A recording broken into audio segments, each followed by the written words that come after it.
भगवद गीता के 13वें अध्याय में प्रभु ने आरंभ में ही ये कहा, पहले ही श्लोक में, इदम शरीरम कौन्तेय क्षेत्रमित्य विधीयते एतद्यो वेत्ति तं प्राहुः क्षेत्रज्ञ इति तद्विदः। हे अर्जुन, यह शरीर जो है वो क्षेत्र कहलाता है और इस क्षेत्र को जो जानता है वो क्षेत्रज्ञ है। कौन है क्षेत्रज्ञ? दूसरे श्लोक में प्रभु ने कहा, क्षेत्रज्ञम चापि माम विद्धि सर्व क्षेत्रेषु भारत। अर्जुन, सभी क्षेत्रों में ये क्षेत्र का जानने वाला जो है वो मैं हूं, तू मुझे समझ। क्षेत्र को मैं जानता हूं। क्यों? वह सीधा सरल अर्थ है प्रिय स्वजनों।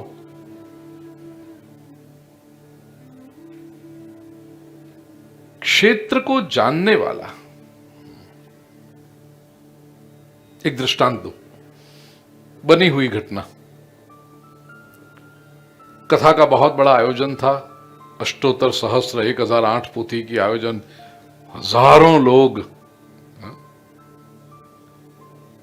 ये मार्च 2020 के पहले की घटनाएं हैं सब।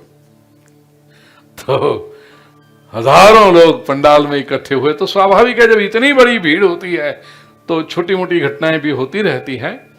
ऑफिस जो थी, अपना कार्यालय था जहां अपने स्वयंसेवक बैठे थे, वहां पर किसी ने आकर के एक बहन जी का पर्स दिया, बटुआ दिया कि उनको कहीं मिला होगा। प्रामाणिक व्यक्ति था कि भाई ये कहीं पर गिरा हुआ मुझे मिला है, तो उसने आकर के कार्यालय में दे दिया। कथा पूरी होने के बाद जो स्वयंसेवक थे उन्होंने अनाउंस कराया कि भाई किसी बहन जी का पटवा पर्स मिला है। पर्स और बटवा एक ही होता है। ओके, पर्स मिला है, जिसका हो वो कार्यालय में आकर ले जाए। आश्चर्य की बात, 12 बहनें पहुंच गई। हमारा पर्स खोया है, हमारा पर्स कहीं पर खो गया है। तो जो स्वयं सेवक थे वहां पर कार्यालय में इंचार्ज, उन्होंने दिखाया है कि ये पर्स किसका है। 12 में से 5 लोग प्रामाणिक थे, उन्होंने कहा नहीं, ये हमारा पर्स नहीं है, निकल गए वहां से। 7 लोग कहते हैं ये पर्स हमारा है। अब पर्स 7 बहनों का कैसे हो सकता है? वो 7 बहनें अलग अलग, एक दूसरे से कोई पहचान परिचय कुछ नहीं ऐसे, और 7 ने कहा ये हमारा पर्स। तो पता चला कुछ लोगों का ऐसा भी कारोबार होता है, कामकाज होता है ऐसा कि लॉस्ट एंड फाउंड डिपार्टमेंट में ही नजर रखते हैं कि कोई यदि मालिक ना मिला तो हमारा तो है। तो वो जो कार्यालय में बैठे थे महाशय, हमारे सत्कर्म परिवार के स्वयं से बुद्धिमान थे, उन्होंने तो कहा जो जिसका है उसको दें, प्रामाणिक व्यक्ति, 7 को कैसे दे? तो एक बहन जी ने तो सुझाव भी दिया कि अंदर जो है वो उसके 7 हिस्से करके हम 7 को दे दो। तो भाई साहब के समझ में आ गया कि इसका तो नहीं है, क्योंकि यदि जो ओरिजिनल होता, मालिक कभी नहीं कहेगा कि मेरा हिस्सा, why should he part with he, और why should she part with 5th 6th of the portion. 1/6 ही ले ले और 5 वो दे दे, वो नहीं करेगा। लेकिन उन्होंने कहा देखो, एक पर्स 7 बहनों का तो हो नहीं सकता, लेकिन 7 में से कोई भी हटने को तैयार नहीं, नहीं मेरा ही है, मेरा ही है। वो भाई साहब ने कहा बैठो आप 7 के हाथ में कागज दिया, एक पेन दी और कहा कि इसके अंदर क्या है वो लिखो। यदि तुम्हारा पर्स होगा तो अंदर क्या है वो तुम्हें पता होना चाहिए। फिर भी 3-4 लोग तो इतने कौशल के, उनको पता है ना पर्स के अंदर क्या होता है।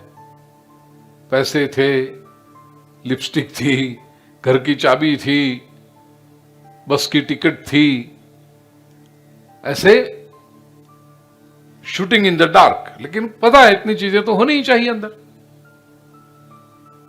गोल गोल बातें लिखी, लेकिन जिस बहना का पर्स था असल में, उसने एकदम डिटेल्ड, चाबी थी तो कीचेन कैसी थी, उसके अंदर 5 चाबियां थी।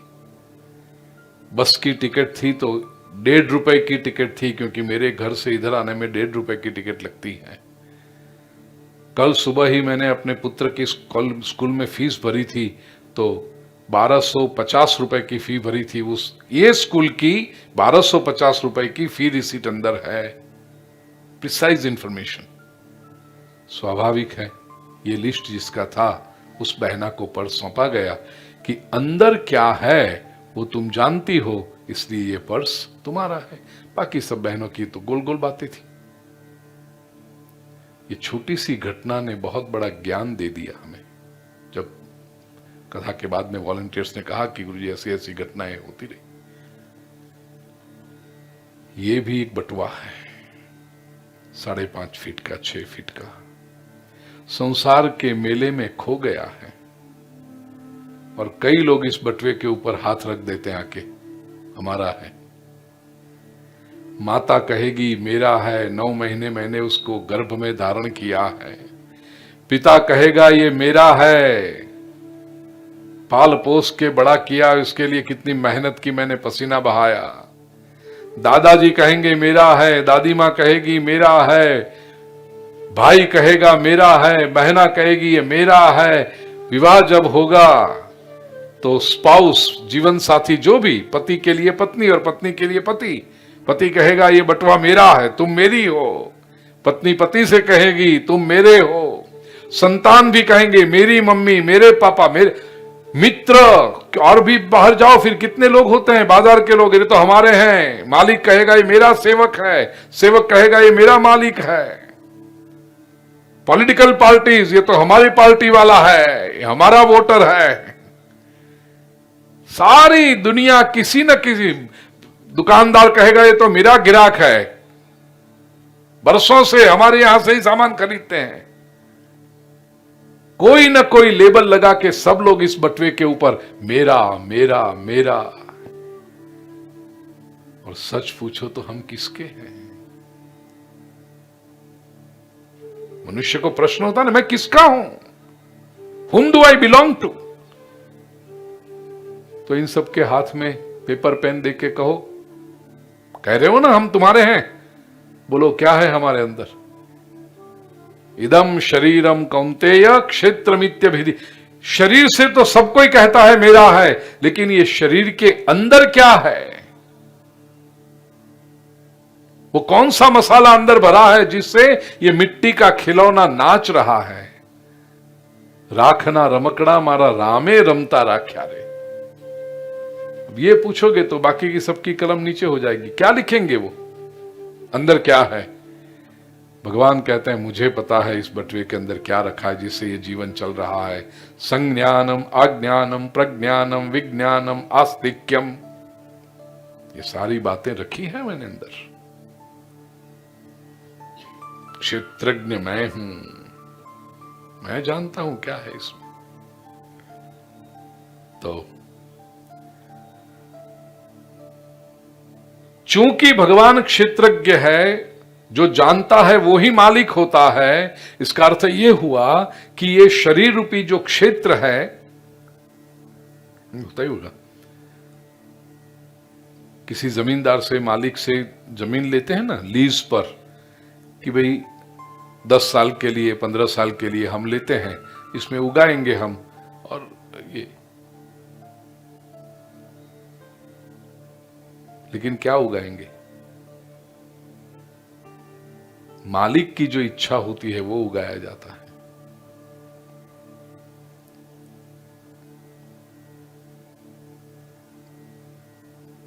गांव में ऐसा हुआ करता था।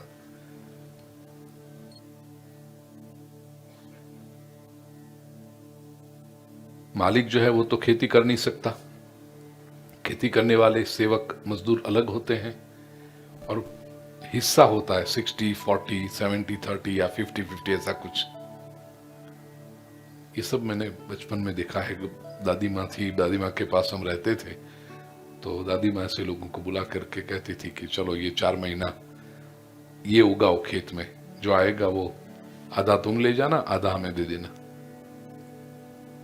बड़ी कुशल थी दादी माँ। ऐसे भगवान का ये क्षेत्र है, खेत है, इसमें क्या उगाना? जो मालिक कहे वो उगाना पड़ता है। क्या उगाना वो भी 13वें अध्याय में भगवान कहते हैं। अमानित्वम अदम्भित्वम अहिंसा क्षांतिरार्जवम आचार्योपासनम शौचम स्थैर्यमात्म विनिग्रह। 7वें श्लोक से भगवान ने वर्णन किया, देखो 13वें अध्याय में। इंद्रियार्थेषु वैराग्यम अनहंकार एव च, मैं बोल रहा हूं 8वां श्लोक है। जन्म मृत्यु जरा व्याधि दुख दोषानुदर्शनम असक्तिरनभिष्वंग इष्टानिष्टो असक्तिरनभिष्वंग पुत्रदार गृहादिषु नित्यंच समचित्तत्वम इष्टानिष्टो प्रपत्तिषु इष्टानिष्टोपपत्तिषु मयि चानन्य योगेन भक्तिरव्यभिचारिणी विविक्त देश सेवित्वम अरतिर्जन संसदी अध्यात्म ज्ञान नित्यत्वम तत्व ज्ञानार्थ दर्शनम। और अंत में प्रभु ने कहा, एतज ज्ञानमिति प्रोक्तम अज्ञान यदतोन्यथा। ये क्षेत्र में इतने गुण उगाने हैं, ये शरीर में जब तक हम हैं 90 साल 100 साल 120 साल, जब तक इस शरीर में है तब तक रह करके इतनी क्वालिटीज को लाना है, ये उगाना है इस। और भगवान कहते हैं एतज ज्ञानम इति प्रोक्तम, इसी को ज्ञान कहते हैं, इसके सिवा जो कुछ भी है अज्ञानम यदतोन्यथा, इसके सिवा जो भी कुछ है वो सब अज्ञान है।